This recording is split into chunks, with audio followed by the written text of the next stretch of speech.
Hello বন্ধুরা, তোমরা তো মাংসর অনেকেই অনেক রকম রেসিপি ভিডিও খেয়েছো। তো আজকে আমি বানাবো যেই রেসিপি, চলো সেই রেসিপিটা দেখে নাও।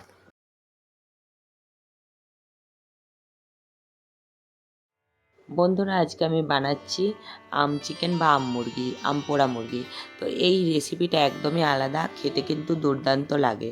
তো এই রেসিপি বানানোর জন্য চিকেন তো লাগবেই, তার সাথে লাগবে কাঁচা আম। তো এখানে আমি একটা কাঁচা আম নিয়ে নিয়েছি। আমটা নিয়ে ভালো করে আগুনে পুড়িয়ে নেব। পুড়িয়ে নিলে আমটা সেদ্ধ হয়ে যাবে, তারপর ঠান্ডা হয়ে গেলে আমটার থেকে পাল্প বের করে নেব। তো এইভাবে তোমরা একবার রেসিপি রান্না করে খেয়ে দেখো, আশা করি তোমাদের ভালোই লাগবে। তোমরা অনেকে ভাবছো আম পোড়ার তো শরবত খাওয়া হয়, আমের আবার কি মাংস রান্না হবে। তো চলো তোমরা দেখো, দেখলেই বুঝতে পারবে।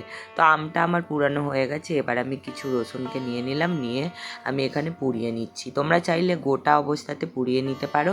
আমি এখানে ছাড়িয়ে নিয়েছি, ছাড়িয়ে নিয়ে জালির মধ্যে দিয়ে পুড়িয়ে নিচ্ছি।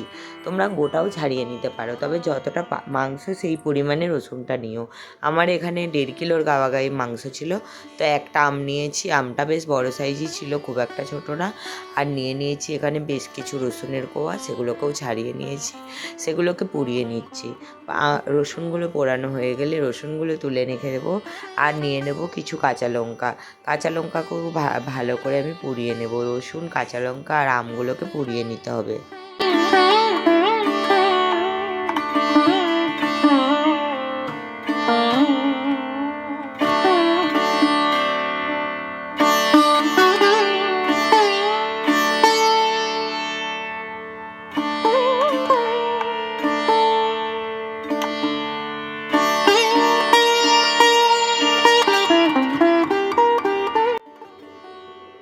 কাঁচা লঙ্কাগুলোও পোড়ানো হয়ে গেছে। এবার আমি কাঁচা লঙ্কাগুলোও তুলে নিলাম।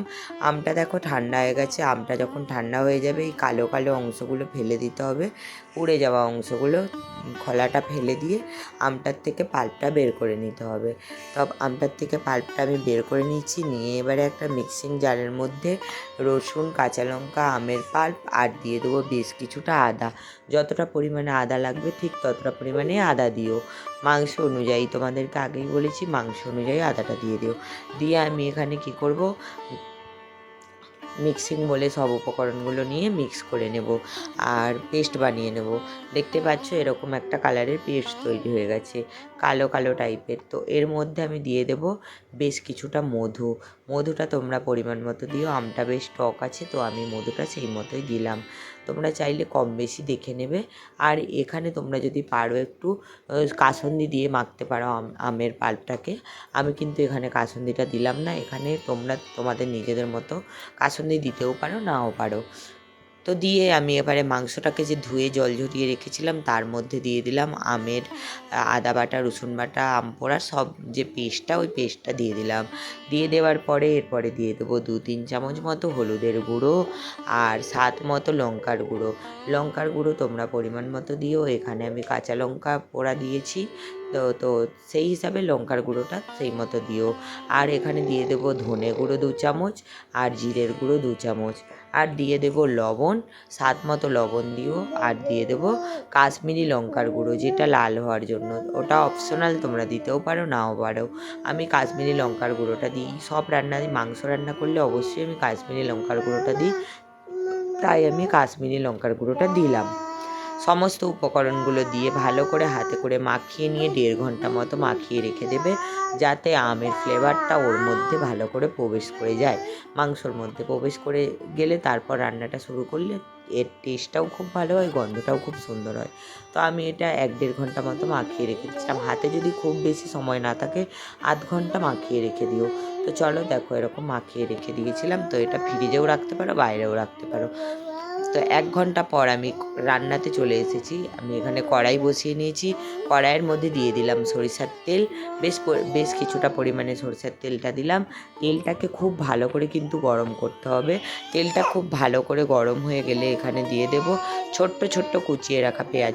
পেঁয়াজগুলো কিন্তু খুব বারিক বারিক করে কুচাতে হবে, তাহলে পেঁয়াজটার যে গ্রেভিটা হবে মাংসের, তাহলে ওটা একদম গলে যাবে পেঁয়াজগুলো, তার স্বাদও কিন্তু খুব ভালো হয়। তো পেঁয়াজটা কুচিয়ে দিলাম, কুচিয়ে কড়াইয়ের মধ্যে দিয়ে দিলাম। কড়াইয়ের তেলটা ভালো করে গরম করে আঁচটা কিন্তু কমিয়ে দেবে, কেন পেঁয়াজগুলো নইলে পট করে জ্বলে যাবে আর তাড়াতাড়ি ভাজা হয়ে জ্বলে যেতে পারে। পেঁয়াজগুলো দিয়ে ভালো করে লাল লাল করে ভেজে নেব। খুব ভালো করে লাল লাল করে ভাজা হয়ে গেলে যে ম্যারিনেট করা মাংসটা আছে ওই মাংসটা আমি এর মধ্যে দিয়ে দেব। আলাদা করে কোনো মশলা কিন্তু আর দেব না। আর একটা কথা, এখানে কিন্তু টমেটো দিলাম না, টমেটো দেওয়া হবেও না, যেহেতু আম দেওয়া আছে, এমনিতেই টক আছে, তো দেওয়ার কোনো দরকার নেই।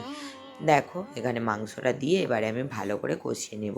অটোমেটিক মাংস থেকে কি সুন্দর জল ছেড়ে সেই মাংস জলেই রান্না কিন্তু হয়ে যাবে, এক্সট্রা কোনো জল দিতে লাগবে না, কিন্তু লাস্টে আমি জল দেব।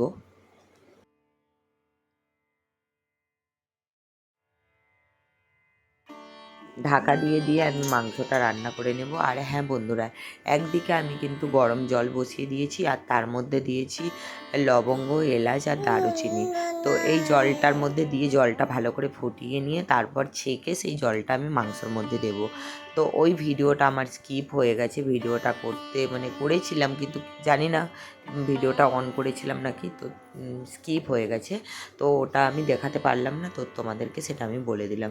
দেখো মাংসটা থেকে কত সুন্দরভাবে তেল ছেড়ে এসেছে আর কত সুন্দর দেখতেও হয়েছে, এরকম লাল লাল। তো বন্ধুরা, মাংসটা কিন্তু আমার রান্না হয়ে গেছে, এবার আমি এটা নামিয়ে নেব একটা পাত্রের মধ্যে। আর ভিডিওটা ভালো লাগলে লাইক করো, কমেন্ট করো, শেয়ার করো, আর যারা আমার চ্যানেল নতুন আছো চ্যানেলটা সাবস্ক্রাইব করে পাশে থাকা বেল বাটনটি বাজিয়ে দিও, যাতে আমার ভিডিও তোমরা সবার আগে দেখতে পাও। তো চলো বন্ধুরা, আবারও আসবো নতুন ভিডিও নিয়ে, ততক্ষণ তোমরা ভালো থেকো, সুস্থ থেকো আর সাবধানে থেকো। টাটা বন্ধুরা।